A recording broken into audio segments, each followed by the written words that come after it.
1 फरवरी 2003 को नासा का Colombia space shuttle अपना मिशन खत्म करके वापस जमीन के एटमॉस्फेयर में री एंट्री कर रहा था। इस स्पेस शटल में 7 क्रू मेंबर थे, जिसमें इंडिया की एस्ट्रोनॉट कल्पना चावला भी थी और यहाँ पर इनकी जिंदगी के आखिरी पल शुरू हो गए थे। जमीन के एटमॉस्फेयर में एंटर होते हुए स्पेस शटल की स्पीड थी 28,000 किलोमीटर पर आवर। ये स्पेस शटल बहुत पुरानी थी, जिसको 27 बार पहले भी मिशन में इस्तेमाल किया जा चुका था। स्पेस शटल का क्रू नासा के कंट्रोल सेंटर से कनेक्ट में था, तो अचानक स्पेस शटल में बैठे रिक हसबैंड की आखिरी अल्फाज सुनाई देती है। इस स्पेस शटल में बहुत ही खौफनाक धमाका होता है और टैक्सिस में बैठे लोगों को आसमान में कुछ ऐसा दिखाई देता है। स्पेस शटल आसमान में टुकड़े होते हुए दिखाई देते हैं और वो जमीन पर गिरना शुरू हो जाते हैं। नासा को स्पेस शटल के अर्थ पर वापस आने के 16 दिन पहले से पता चल गया था कि ये स्पेस शटल वापस आते हुए ही खत्म हो सकती है, लेकिन फिर भी स्पेस शटल के क्रू को ये बात नहीं बताई गई। उस आखिरी 5 मिनटों में ऐसा क्या हुआ था जिसकी वजह से ये डिजास्टर हुआ, आइए जानते हैं आज की इस वीडियो में। इससे पहले अगर आप चैनल पर नए हैं तो सब्सक्राइब जरूर कर लें। ईयर 2000 में कल्पना चावला को अपने दूसरे मिशन STS-107 के लिए 6 और लोगों के साथ सिलेक्ट किया जाता है, जो इनका आखिरी मिशन होने वाला था। इस मिशन के लिए कोलंबिया स्पेस शटल को चुना जाना था। इस स्पेस शटल की खास बात यह थी कि इसको स्पेस में लॉन्च तो रॉकेट की मदद से किया जाता था और फिर रास्ते में ये रॉकेट बूस्टर और फ्यूल टैंक से इस स्पेस शटल से अलग हो जाते हैं और ये शटल स्पेस में एंटर हो जाती है। ध्यान दें कि वो पार्ट जो रॉकेट से अलग हुए थे वो अगर जमीन पर गिरते हैं तो वो खत्म नहीं होते, बल्कि उनमें पैराशूट लगे होते हैं, जिसकी मदद से वो बगैर किसी नुकसान के नीचे आ जाते हैं। मिशन के बाद जब स्पेस शटल को वापस जमीन पे आना होता है तो ये बड़े आराम से एरोप्लेन की तरह एयरपोर्ट के रनवे पर उतर जाती है। इसका मतलब ये है कि ये स्पेस शटल रीयूजेबल थी, यानी इस स्पेस शटल को बार बार स्पेस में भेजा जा सकता था। जिस स्पेस शटल में कल्पना चावला को स्पेस में भेजी गई थी वो बहुत ही पुरानी स्पेस शटल थी, जिसको पिछले 20 सालों से नासा इस्तेमाल कर रहा था। ये स्पेस शटल पहले 27 बार स्पेस में होकर आ चुकी थी।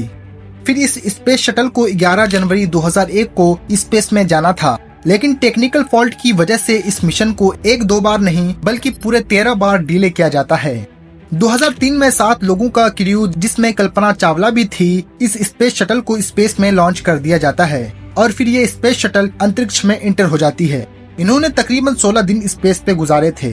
वैसे आपके मन में ये डाउट होगा कि ये लोग अंतरिक्ष में करने क्या गए थे।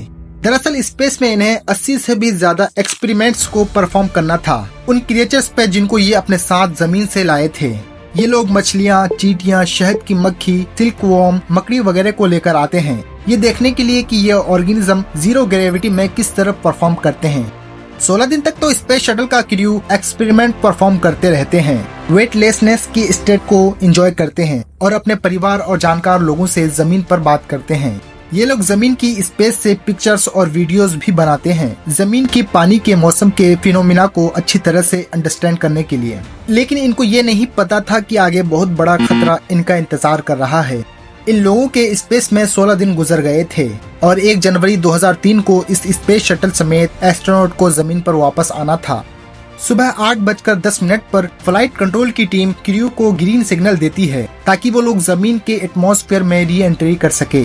8:44 पर कोलंबिया के जमीन के एटमॉस्फेयर में री एंट्री मारता है। Crew Kennedy space centre Florida में लैंडिंग करने के लिए प्रिपरेशन करता है।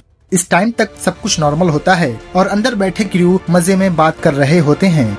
8:48 पर space shuttle 30,000 kilometre per hour की स्पीड से जमीन से 76 माइल्स की हाइट पर कैलिफोर्निया के वेस्ट पैसिफिक ओशन के ऊपर होता है। इस पॉइंट पर स्पेस शटल का टेम्परेचर 2000 डिग्री था। 8:49 पर पहली मुसीबत सामने आती है। इस स्पेस शटल का लेफ्ट विंग बहुत ही एबनॉर्मल रीडिंग दिखाना शुरू कर देता है, लेकिन अभी भी कंट्रोल सेंटर को कुछ नहीं पता था कि उधर सिचुएशन कितनी खराब है। 8:52 पर लेफ्ट विंग की हाइड्रोलिक सिस्टम सेंसर्स की रीडिंग भी गायब हो जाती है। इस टाइम पर यह space shuttle 28,000 kilometre per hour की स्पीड से कैलिफोर्निया के साहिल के ऊपर से गुजर रहा था। फिर 8:54 पर टेम्परेचर और टायर रीडिंग्स भी गायब हो जाती है, लेकिन ये स्पेस शटल डिसेंड करती रहती है। 8:58 पर स्पेस शटल का सेंसर भी शो कर रहा था कि इसके लेफ्ट विंग पर बहुत ज्यादा प्रेशर बढ़ गया। 8:59 पर कैप्टन रिक हेस्पेंड की आखिरी वर्ड कंट्रोल सेंटर में सुनाई देती है। इस स्पेस शटल का कनेक्शन कंट्रोल सेंटर से टूट जाता है। इस पॉइंट पर स्पेस शटल का टेम्परेचर 1500 डिग्री तक हो जाता है और लेफ्ट विंग के मटेरियल शटल से उतरना शुरू हो गए थे। यहाँ तक कि यहाँ पर हो क्या रहा था इस बात का क्रू को कोई भी आइडिया नहीं था, लेकिन नासा को ये पता था कि उनके साथ ये होगा, वो भी पूरे 16 दिन पहले। असल में होता यह है कि जब 16 दिन पहले इस स्पेस शटल को स्पेस में लॉन्च किया जा रहा था तो एक्सटर्नल टैंक का एक इंसुलेशन फॉर्म का टुकड़ा स्पेस शटल के लेफ्ट विंग से बहुत जोर से टकराता है, जबकि इस फॉर्म का वेट लगभग 1 किलो था और 700 किलोमीटर पर आवर की स्पीड से ये स्पेस शटल के लेफ्ट विंग से टकराता है, जिसकी वजह से उस जगह काफी बड़ा सुराख हो गया था। कोई भी ऑब्जेक्ट जब स्पेस से अर्थ के एटमॉस्फेयर में एंटर करता है, चाहे वो कोई पत्थर हो या कोई एस्टेरॉइड, तो फ्रिक्शन और ग्रेविटी की वजह से उसका टेम्परेचर हजारों डिग्री तक चला जाता है। इस स्पेस शटल के केस में भी अंतरिक्ष से जमीन में री एंट्री करते हुए इसका टेम्परेचर भी बढ़ना था, तो इस स्पेस शटल को हीट से बचाने के लिए इसमें बाहर वाली साइड पर थर्मल प्रोटेक्शन सिस्टम लगा हुआ था। ये एक लेयर है जो बाहर की तरफ से पूरी स्पेस शटल पर कोट होती है। जब वो फॉर्म का टुकड़ा 700 किलोमीटर पर आवर की स्पीड से शटल के लेफ्ट विंग पर हिट करता है तो ये इंसुलेशन लेयर डैमेज हो जाती है और विंग में सुराख हो जाता है। जब ये स्पेस शटल री एंट्री कर रही थी तो आप सोचिए, स्पेस शटल की स्पीड 30,000 किलोमीटर पर आवर की थी और 2000 डिग्री तक तो टेम्परेचर था। रही बात इसके बाहर का, तो इसको ऐसे इमेजिन करो कि तूफान से बचने के लिए हमारे पास छतरी नहीं है। बस यहाँ पर फर्क यह है कि तूफान आग से बना हुआ था। वो सुराग बढ़ता गया और विंग से सारा मटेरियल उतरता गया। आखिरकार सारे सेंसर्स भी फेल हो जाते हैं और ठीक 9 बजे स्पेस शटल में एक बड़ा धमाका हो गया। टेक्सास में बैठे लोगों को आसमान से आग से बनी हुई एक बड़ी सी टेल नजर आ रही थी। फिर इसके 2 टुकड़े हो गए थे और इसके बाद और ज्यादा टुकड़ों में बिखर जाती है। आखिरकार ये टुकड़े जमीन पर गिरना शुरू हो गए थे। केबिन प्रेशर डिस्टर्ब होने की वजह से अंदर बैठे क्रू की मौत कुछ ही सेकंड में हो गई थी, जिसका मतलब ये था कि जब कोलंबिया स्पेस शटल टूटकर बिखर रहा था तो क्रू को ये डैमेज सहने नहीं पड़े। इस हादसे के बाद इन्वेस्टिगेशन होती है, जिसमें ये बताया गया था कि नासा को 16 दिन पहले से पता था इस डैमेज के बारे में। तो आखिर सवाल उठता है कि नासा वालों ने इसको ठीक करने के लिए कोई इंतजाम क्यों नहीं किए।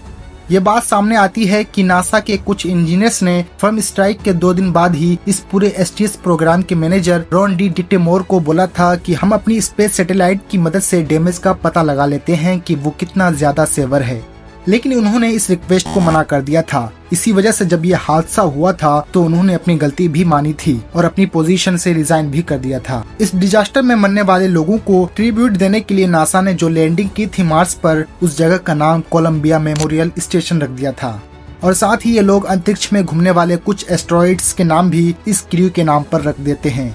उम्मीद है दोस्तों आज की ये वीडियो आपको पसंद आई होगी और हमारे इंडियन एस्ट्रोनॉट कल्पना चावला के बारे में आपका क्या ख्याल है हमें कमेंट में जरूर बताएं। मिलते हैं एक नई वीडियो के साथ।